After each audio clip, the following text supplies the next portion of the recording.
preparing as if we would have long waits. We knew, just based upon the way the absentee ballots were coming back and how slow early voting was, that it probably wasn't going to be a busy day. We were still really busy, and that was more, I think, with boredom at the precincts came trying times for workers being sitting there next to each other. And different personalities don't always mesh well. That's all I'm going to say. So I dealt with a lot of refereeing throughout the day. But other than that, everything went really well. Like I said, I couldn't do it without my staff. I'm very blessed. My deputy clerk, my elections clerk, everyone just yesterday, they were rock stars, and I couldn't have been more happy. I got home around 2 a.m. Thanks to the police department for making sure I made it safe downtown with the results. Got to visit with Wayne County Clerk Kathy Garrett, and I just am amazed at how good she looks at 2 in the morning. And I look at the train wreck, and she just looks beautiful. Camera ready, that's what I said. But anyways, with that being said, that's over for now, and now we move on to prep for the November general election, which we know will be very, very busy. So if you know anybody that wants to work the election, 16, and then if they're 18 and older, registered voter in the state of Michigan, I pay $250 for the day to be an election inspector. It's very good money. Very good money here. So please, please, please send workers my way. I need them, and they will be paid. They're compensated well. Detroit actually plays way better than me, but I know I don't want to give my workers away to Detroit, but I shouldn't have said that. They do. They pay very well. They need the workers too, though. She's got just a lot of precincts to manage. But anyways, and thank you to council. Those of you that reached out, Charlie stopped by yesterday, heard from various members. The mayor stopped by and checked on all of us. We really do appreciate that. And then off topic for elections, I did receive a notice from someone to read. There is a capstone exhibition of excellence at the Wayne County Community College. It is a photography exhibit, and Gerald Thomas, his city resident, is part of this. He takes beautiful pictures. And it started yesterday. He invited me to the grand opening, but I was a little busy, so I did not make it by there. But it goes through October 11th, and it is at Wayne County Community College Taylor campus.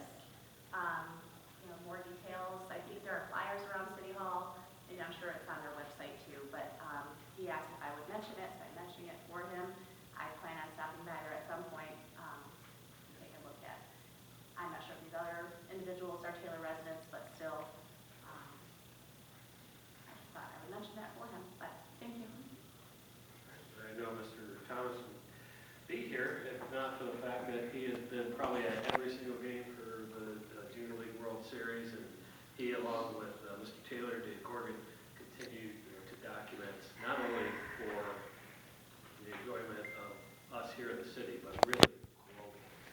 Those that can't attend certainly take Mr. Thomas's photography and Mr. Corrigan's photography, and those become lifelong. Mr. Chairman, just real quick to touch on that, the Little League World Series is going on right now. The Junior League World Series is going on right now. Our Taylor team is 2-0. They have not given up a run yet. They played Hawaii, and they beat Chicago, Illinois yesterday. There's some pretty good teams out there.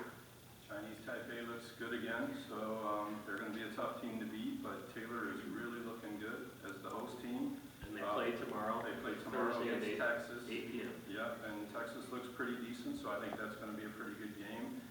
But it's always a great time. I will probably swing by there tonight after the meeting because they got a little backed up because of the rain. But I think after tonight they'll kind of be back up on track because they leave Fridays for a rain day, and so they'll be playing the rest of the week. So just want to let everybody know that. Thank you. Open business, it appears Telegraph, they have started the lights between Goddard and Van Born. Through the chair, that is correct. I'm not quite sure why those lights are out or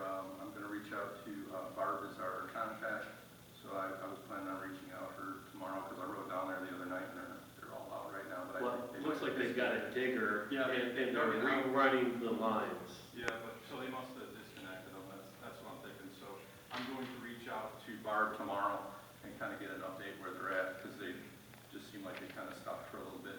So, I'll send an email to everybody, just kind of get an update when I get it from her.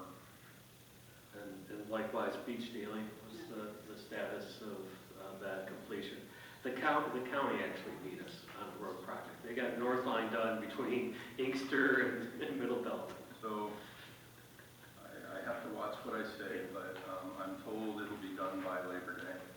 But in my opinion, that project's taken way too long. And I'm gonna say what I want. Some contractors do a lot better than others.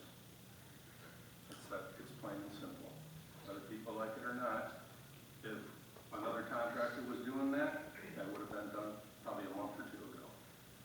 Well, That's all certainly, I'll say. well, certainly from, and I've said this at the state level, you need to keep, it's not just the lowest cost. It is. It's the, the quality of the build over the longevity of a project. So just because you can get the road paved, if it falls apart in 5 years, I wouldn't want to go back to that vendor. And likewise, if they don't complete within a timely fashion, right? Because school started back up, right? The idea was we started after school and to be done before school.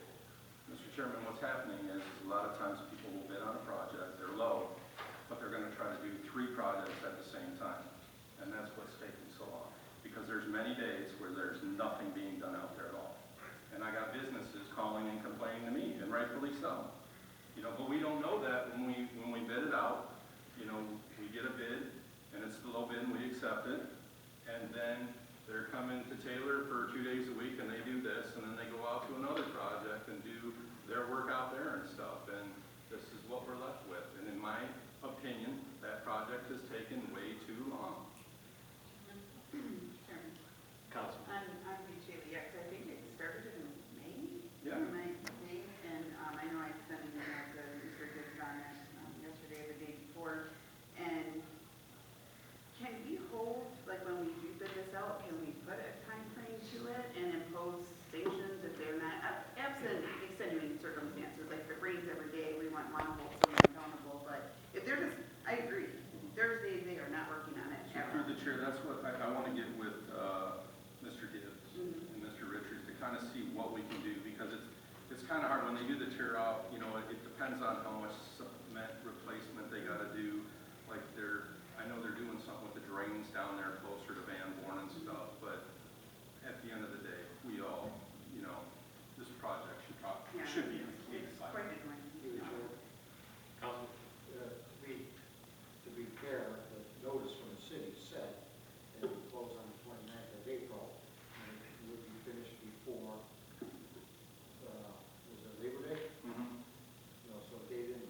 Well, through the chair, it's best to say always that we're going to finish later. That way, if people are happy if we finish it sooner, but at the end of the day, when no work is being done for quite a stretch of time, people start to notice, including all of us and even the residents and business owners. If we would have had the individual that was doing the neighborhoods, it would have been done here, like you said a month ago.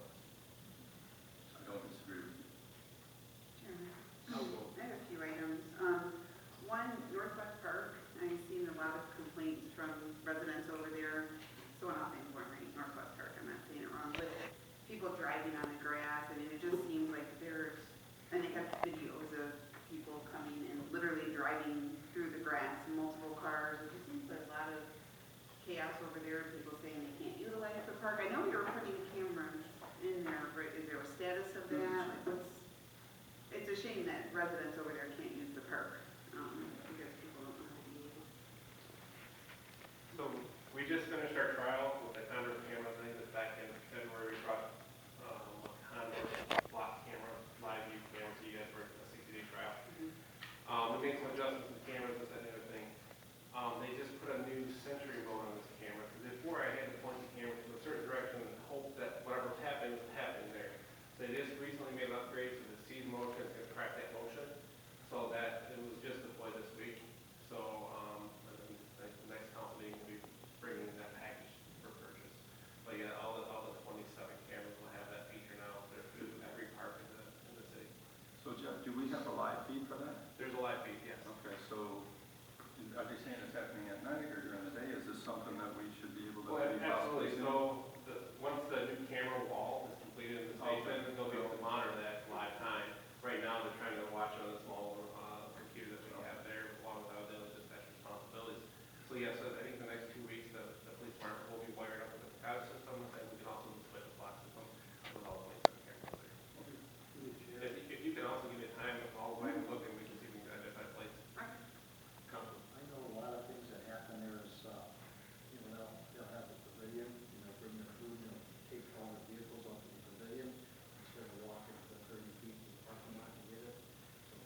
sees that,